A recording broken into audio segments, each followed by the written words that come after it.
देखिए बहने, एक नया बिल लाए संसद में, महिला आरक्षण बिल। खूब वाह वाह हुई पूरे देश भर में। जितने भी विपक्षी दल हैं हमने भी समर्थन किया कि चलो ये बहुत अच्छा कदम है।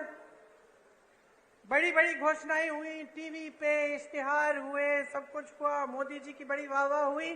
फिर क्या पता चला कि 10 सालों के लिए ये लागू ही नहीं होगा।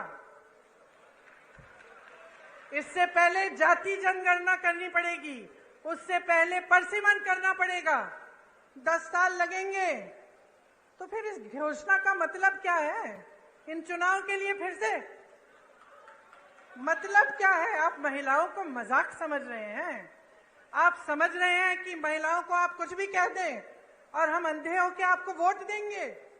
हमारा अधिकार है ये हमारा अधिकार है कि हमें आरक्षण मिले, हमारा अधिकार है।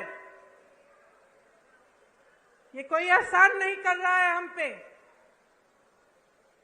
और जिस तरह इस देश के एक एक वासी का अधिकार है, इस संविधान में है कि हर चीज के लिए समान अधिकार होना चाहिए, तो फिर जाति जनगणना क्यों नहीं हो रही है? जब इसकी बात उठती है तो ये चुप क्यों हो जाते हैं?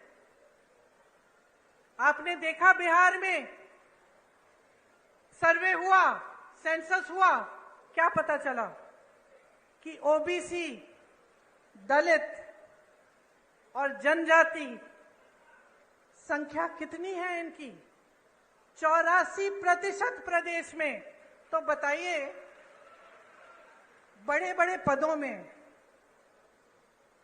जहां सबसे ज्यादा लाभ होता है या जहां सबसे ज्यादा सत्ता होती है, उन पदों में क्या 84% इन जातियों के लोग हैं कि नहीं? बताइए, होने चाहिए कि नहीं? तो जब ये बात उठती है तो ये चुप क्यों हो जाते हैं?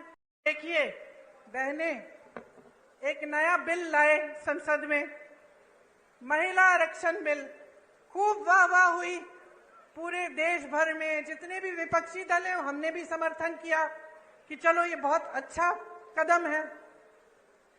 बड़ी बड़ी घोषणाएं हुई, टीवी पे इश्तिहार हुए, सब कुछ हुआ, मोदी जी की बड़ी वाह वाह हुई।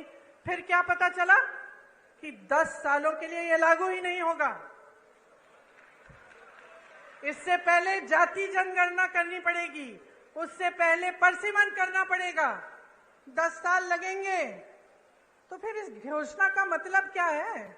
इन चुनाव के लिए फिर से मतलब क्या है? आप महिलाओं को मजाक समझ रहे हैं? आप समझ रहे हैं कि महिलाओं को आप कुछ भी कह दें और हम अंधे होकर आपको वोट देंगे? हमारा अधिकार है ये